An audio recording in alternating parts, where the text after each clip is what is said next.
sebelum kita akhiri pembelajaran pada pagi hari ini, alangkah baiknya kita tinjau kembali materi yang sudah kita pelajari pada pagi hari ini. Pada pagi hari ini kita sudah mempelajari tentang materi apa? Kimia hijau. Nah, kimia hijau sendiri itu pengertiannya adalah peran ilmu kimia itu dalam proses atau pembuatan produk yang nantinya itu lebih aman atau efisien dalam pembuatannya sehingga tidak berdampak buruk bagi lingkungan seperti itu.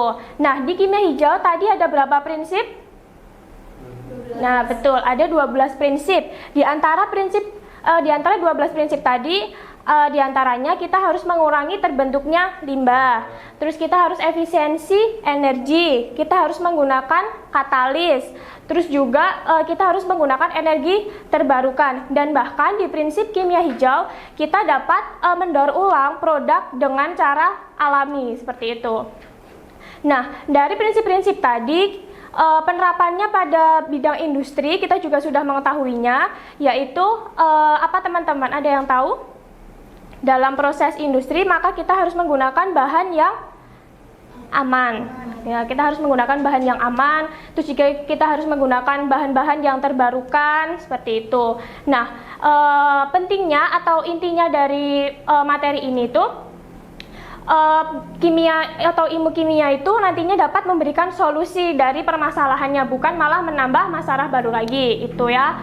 Itu yang menjadi penting dari pembelajaran ini.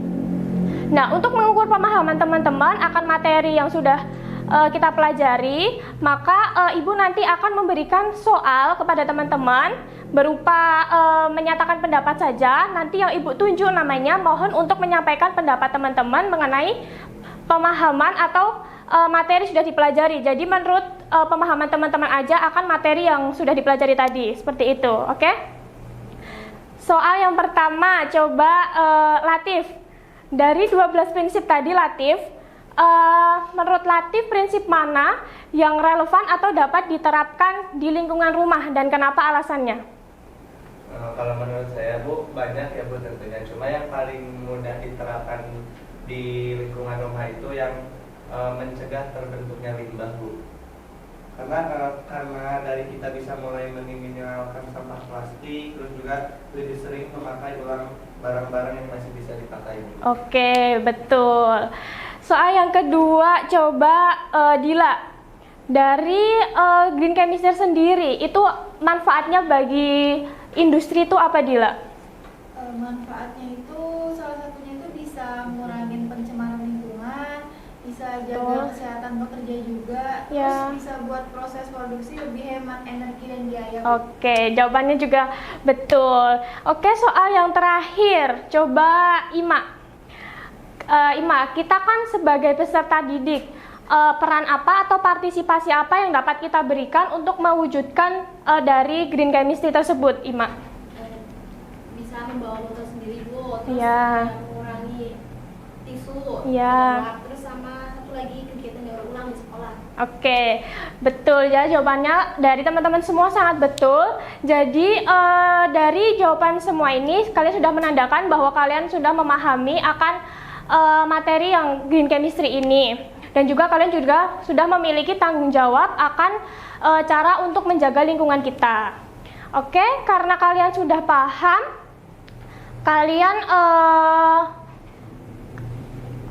maka materi di pertemuan selanjutnya akan mempelajari tentang materi reaksi redoks dan juga penyetaraan reaksi.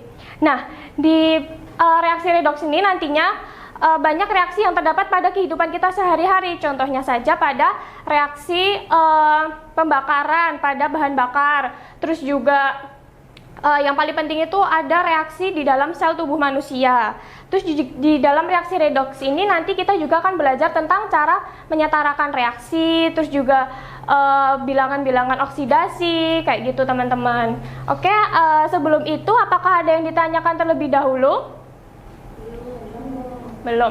Oke, kalau belum ada yang ditanyakan, mungkin Ibu cukupkan pembelajaran pada pagi hari ini.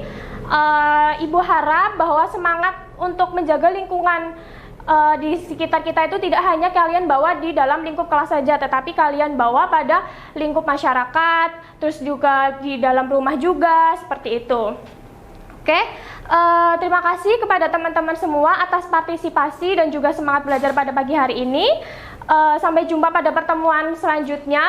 Terima kasih. Wassalamualaikum warahmatullahi wabarakatuh.